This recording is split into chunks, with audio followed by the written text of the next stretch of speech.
네, 안녕하세요. 테슬라 투자론 은퇴하기 아트란TV입니다. 테슬라가 장기적으로 좋은 것은 다 알고 있죠. 자율주행도 완성할 것이고 옵티머스 로봇도 만들어낼 것입니다. 장기적인 전망은 매우 좋으나 단기적인 전망이 좋지 않기 때문에 주가도 약세를 보이고 있고, 이러한 단기적인 주가 약세에 따라서 어려움을 겪고 계시는 투자자분들도 많으실 거예요. 자, 그래서 테슬라 단기적으로 지금 주목할 것들 한번 같이 살펴보도록 하겠습니다. 단기적인 이슈라든지 단기적인 주가 전망 어떻게 될지 같이 알아보도록 할게요. 테슬라에 대해 먼저 알아보기 전에 3대 지수 현황 간략히 살펴보도록 하겠습니다. 제가 최근에 나스닥이 12,500에서 12,700이 지지라인이 될 것이다 라고 말씀을 드렸는데요. 그러한 지지라인에 닿자 지금 기술적 반등세가 나오고 있습니다. 오늘 12,850까지 다시 올라와 주었어요. 일단 미디어에서는 오늘 10년물 국채금리가 다시 좀 높게 올랐습니다. 4.92%까지 올라왔는데요. 그렇기 때문에 장 초반에는 그다지 좋지 않은 흐름이었어요. 하지만 장 막판 들어서 기술적 반등과 함께 내일 연준에 FOMC 회의가 있는데 금리 동결 가능성이 지금 상당히 높죠. 이러한 것들이 반영이 되면서 오늘 그래도 나스닥이 0.48% 상승하는 흐름 보여주었습니다. 일단 이번 주 가장 큰 매크로 이슈는 역시 11월 1일 FOMC 회의라고 볼 수 있겠는데요. 제롬 파월 연준의장의 발언이 중요하다고 볼 수 있겠습니다. 일단 이번 11월달 FOMC 회의가 끝나면 12월달 한 차례 더 남았다라고 볼 수 있겠는데요. 연내 추가 금리 인상이 없을 것이라는 전망을 제롬 파월 의장이 내놓는다면 상당히 비둘기파적인 발언이라 볼 수 있겠죠. 시장이 이에 크게 화답하면서 크게 상승할 수 있습니다. 하지만 이제껏 우리가 연준 의장으로부터 느껴왔던 점은 이런 서비스적인 발언을 해주지 않는다라는 거예요. 아무래도 파월 연준 의장은 올해 금리 인상 종료 선언보다는요, 인플레 여전히 목표치를 웃돌고 있기 때문에 고금리 환경은 지속될 것이다 라고 발언을 할 것으로 예상이 됩니다. 중의적인 표현이라고 볼 수 있겠죠. 전에도 비슷한 이러한 발언을 했는데 실제로 시장에서는 금리가 인상될 것으로 받아들이진 않았습니다. 만약 이런 식으로 발언을 한다라고 하면 시장이 어떻게 반응할지 내일 그 결과를 알아볼 수 있을 것 같습니다. 나스닥 일봉 차트를 보면 이틀 연속 양봉을 만들면서 반등한 나스닥이라고 볼 수 있겠어요. 시장에서는 FOMC 기대감, 금리 동결이 예상이 되기 때문이죠. 그리고 이번 주 후반에 있을 애플의 실적도 기대를 하고 있다라고 볼 수 있겠는데, 일단 최근 반등세를 보여준 건 이 RSI 지수값도 바닥을 보여주었고요. 자, 올해 3월 달에도 주가가 이렇게 201선이 파란색 선이죠. 파란색을 하회하면서 이탈했다가 다시 반등세를 보여주었는데, 그러한 모습이 또 나올 수 있죠. 최근 3개월 가까이 나스닥이 조정을 보여주었기 때문에 충분히 기술적 반등이 나올 수 있는 자리다라고 말씀을 드렸죠. 아무튼 내일장은 FOMC 결과와 파월 연준 의장의 발언에 따라서 주가가 크게 요동칠 수는 있겠습니다. 그리고 현재 나스닥 주가가 13,100선 아래로 내려왔는데요. 11월 달의 주안점은 이 나스닥 주가가 13,100선을 다시 뛰어넘어서 계속해서 반등할 수 있느냐, 아니면 13,100선을 뛰어넘지 못하고 주저앉느냐라는 부분이 되겠어요. 현재 나스닥 주가는 이렇게 두 가지 레벨로 나눌 수 있겠습니다. 11,000선과 13,100선. 레벨 1이라고 치면 13,100선 위가 레벨 2라고 볼 수 있거든요. 11월 달에 레벨 2인 13,100선 위로 올라오면은 다시 한번 나스닥 주가의 대세적인 상승 나올 수 있겠고요. 11월에 13,100선을 넘지 못하면 이 레벨 1이라고 할 수 있는 11,000선과 13,100선에 계속 머무르면서 횡보 장세에 나올 수 있겠습니다. 참고하시기 바라겠고요. 자, 오늘 테슬라는 1.76% 상승한 흐름 보여주었습니다. 대부분의 종목이 상승을 보여주었고, 엔비디아는 미국의 규제로 인해서 중국에 대한 수십억 달러의 주문을 취소할 수 있다는 소식에 0.93% 하락을 보여주었어요. 하지만 대부분 종목들이 상승으로 마감한 하루였고요. 일단 우리 시간 내일 새벽 3시경에 FOMC 금리 발표가 있겠습니다. 내일장이 다이나믹하겠다라고 말씀을 드리겠고요. 금리 동결 가능성이 97.2%를 보여주고 있어요. 금리 동결은 확실시해 보이는데 역시나 중요한 건 추후의 확률이라고 볼 수 있겠죠. 내일 FOMC 회의가 끝나면 다음 FOMC 회의는 12월 13일에 있습니다. 현재 금리 인상 가능성은 29%밖에 되지 않아요. 내일 연준 파월 의장의 기자회견 이후 다음 FOMC 회의인 12월 13일에 금리 인상 가능성이 크게 달라질 수 있으니까 이 부분을 잘 트래킹해 보시기 바라겠습니다. 12월 달에도 금리 인상 가능성이 낮다라고 본다면 시장이 그간 어느 정도 조정을 보여주었기 때문에 반등세 지속 이어갈 수도 있을 것 같아요. 테슬라는 금일 1.76% 상승하면서 다시 200불대를 탈환을 했습니다. 어제는 테슬라 배터리 공급업체인 하나인 파나소닉으로부터 악재가 나왔었죠. 그러면서 주가가 크게 빠지기도 했는데 다행히 오늘 반등세를 보여주었는데요. 대부분의 테슬라 투자자들은 최소 2027년, 2030년까지 테슬라가 자율주행을 완성하고 휴머노이드 로봇까지 만들 때까지 장기 투자를 목표로 하고 있다라고 저는 생각을 하는데요. 그렇게 생각하면 지금 중장기적으로 매력적인 가격대까지 떨어졌다라고 볼 수 있겠고, 다만 길게 투자하기 때문에 보수적으로 주가를 볼 필요가 있겠습니다. 오를 때도 크게 오르지만 내릴 때도 크게 내리기 때문에 지금부터 크게 빠진다라고 하면 150불 때까지 제가 제시를 해드렸죠. 올해 예상 EPS 3불, 그리고 보수적으로 잡은 PER 50, 3 곱하기 50에서 150불이라고 말씀을 드려왔습니다. 주가가 향후 떨어질지 오를지 그 누구도 알 수 없습니다만 추가적으로 떨어질 것도 예상을 하면서 보수적으로 저가에 잘 모아가는 투자를 할 수 있으면요. 그러니까 지금 씨앗을 잘 뿌려두면 내년에 또 주가가 한 차례 또 성장하는 그런 기간이 있겠죠. 그럴 때 좋은 수익 달성할 수 있다라고 보겠습니다. 좀 더 중장기적으로 보는 습관을 가져가시기 바라겠고요. 어쨌든 단기적으로 테슬라 주가 움직임 좋지 않습니다. 10월 18일에 3분기 어닝콜 실적 발표가 있었죠. 자, 그 이후에 나스닥은 현재 11월 1일까지 한 4% 정도 빠졌어요. 하지만 테슬라는 20%나 빠졌다라고 볼 수 있겠습니다. 거의 뭐 이렇게 따지면은 4 곱하기 5가 20이죠. 베타 값이 5에 달한다라고 볼 수도 있겠는데 그만큼 테슬라의 하락이 상당히 컸어요. 자, 게리 블랙에 따르면 세 가지 이유를 들고 있습니다. 첫 번째는 당연히 3분기 오토그로스 마진율이 기대치를 미스를 했었어요. 기대치는 17.7%였는데 16.3%로서 또 마진율 하락 우려가 있었고요.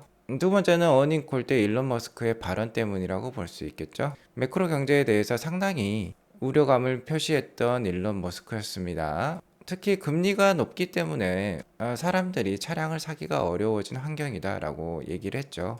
그 말인즉슨 테슬라의 차량 가격이 더 인하가 될 수 있다라는 가능성을 내비쳤다라고 볼 수 있겠는데, 자, 이러면서 10월 18일 이후 테슬라의 내년 EPS 전망이 약 9% 정도 하락을 했어요. 10월 18일만 해도 내년 EPS 전망이 4.45불대였는데 이게 4.06불대까지 떨어졌습니다. 자, EPS는 이 빨간색 선인데요. 빨간색 선이 이렇게 하락하면 이 주가 하얀색 선도 같이 따라 떨어지게 되어 있습니다. 주가는 펀더멘털을 따라서 내려가기 마련이죠. 자, 그리고 최근 GM과 포드, 스텔란티스 등 전미 자동차 노조의 파업으로 인해서 상당한 어려움을 겪었는데요. 이러면서 EV 투자를 줄이기로 했어요.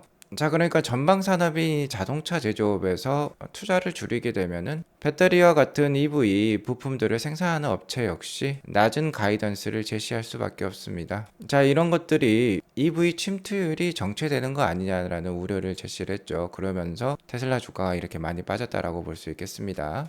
특히 어제 테슬라 주가가 뭐 5% 가까이 빠지면서 그 원인을 크게 제시했던 게 바로 파나소닉의 일본 내 배터리 생산량 감축 계획이었는데요. 최대 60%까지 줄인다라고 했어요. 뭐 이게 방점을 찍은 뉴스라고 말씀을 드렸는데, 자, 하지만 실상을 낱낱이 살펴보니 테슬라 입장에서는 그렇게 우려할 만한 이슈는 아니었다라고 말씀을 드렸죠. 파나소닉 현재 일본과 북미에서 공장을 운영하면서 테슬라의 배터리를 납품을 하고 있는데요. 모델 SX와 같은 경우는 일본 공장에서만 생산을 합니다. 나머지는 북미에서 생산해서 공급을 하고 있어요. 자, 일단 모델 SX 테슬라 전체 차량 판매량의 5%밖에 차지를 하지 않고 있습니다. 자, 그리고 파나소닉으로는 어쩔 수 없는 선택일 수밖에 없는 게요. 모델 SX 최근에 생산량을 보면 계속 빠지고 있어요. 테슬라가 모델 SX 생산량과 판매량이 줄어드는 것만큼 파나소닉은 어쩔 수 없이 일본 공장 생산량을 줄일 수밖에 없을 것입니다. 그리고 모델 SX는 판매가가 높기 때문에 현재 IRA 보조금 혜택을 받을 수가 없는 상황에 있어요. 그렇기 때문에 이렇게 판매량이 떨어지게 되는 거고, 이게 판매량이 떨어지니까 당연히 생산량을 감소시킬 수밖에 없겠죠. 자, 그리고 현재 중국과 유럽에서는 EV 침투율이 15%인 캐즘 단계를 넘어서서 중국 같은 경우는 20%를 넘어가고 있는 상황이에요. EV 아답션, EV 침투율이 멈춰 있다, 정체되어 있다라고 하는 거는 그렇게 100% 맞다라고 볼 수는 없는 이슈인 것 같습니다. 자, 특히 내년에는 미국의 EV 침투율이 오히려 올라갈 수도 있어요. 앞서 설명드렸듯이 중국과 유럽은 이미 EV가 대중화 단계에 이르렀습니다. 자, 그리고 2024년 내년이 되면 바야흐로 미국에서 현재 IRA 보조금 7,500불이요. 환급이 아니라 바로 할인이 적용이 되는 단계에 이르러요. 2024년 1월 1일이 되면 예를 들어 5만 불짜리 EV 차량이라고 해도 구매 시에 바로 할인이 적용되기 때문에 42,500불에 바로 살 수 있는 것입니다. 지금은 EV를 구매한 다음에 뭐 한 달 정도 기다렸다가 환급을 받고 있는 것으로 알고 있어요. 하지만 바로 구매 가격에 하락 가격이 적용이 되기 때문에 눈에 보이는 가격이 바로 떨어지게 됩니다. 그러면 사람들이 더 피부로 와닿게 되겠죠. 자, 거기에 더불어서 11월 30일이 되면 사이버 트럭이 이제 론칭이 되게 됩니다. 그리고 쉐보레에서도 이코낙스 EV가 나온다라고 해요. 이러한 신규 픽업 트럭들이 미국 시장을 이끌어낼 수 있습니다. 자, 미국의 1월부터 9월 달까지 차종별 판매량을 보면 1등부터 3등까지가 모두 픽업 트럭이에요. 자, 이렇게 판매량이 많은 픽업 트럭이 이제 EV로 바뀐다라고 하면은 이것에 따른 후광 효과가 다른 모델에도 다 비춰질 수 있습니다. 미국을 대표하는 세그먼트인 픽업 트럭이 EV로 바뀐다라고 하면은 사람들이 SUV라는 세단에도 EV에 더 관심을 가질 수밖에 없어요. 이 시장을 리딩하는 세그먼트이기 때문에 충분히 그런 후광 효과가 발휘될 수 있습니다. 자, 그렇게 되면 내년 미국의 EV 침투율은 더 올라갈 수도 있어요. 그래서 GM과 포드 등이 자기네들 자체 사정으로 인해서 그러니까 EV 판매로 인해서 오히려 마진율의 마이너스를 겪고 있고요. 이거는 자체적인 뭐 생산 효율성 문제라고 볼 수 있겠죠. 그에 더불어서 UAW의 파업과 같은 문제 때문에 EV에 대한 지금 투자를 줄이고 있는데요. 시장과는 또 별개의 문제일 수 있습니다. 테슬라하고는 다른 문제일 수도 있다라는 거예요. 자, 그리고 사이버 트럭 내구성이 상당합니다. 보시면 이 활이 웬만한 차량의 차체는 다 뚫어버린다 해요. 그런데 지금 뚫지 못하고 이렇게 약간의 점만 남긴 모습 우리가 확인해 볼 수 있습니다. 사이버 트럭의 차체가 얼마나 튼튼하다는 거 지금 알 수 있고요. 자, 방금 보셨듯이 이렇게 엄청난 불똥이 튀었어요. 그럼에도 불구하고 방탄 차체의 훌륭함을 보여주었습니다.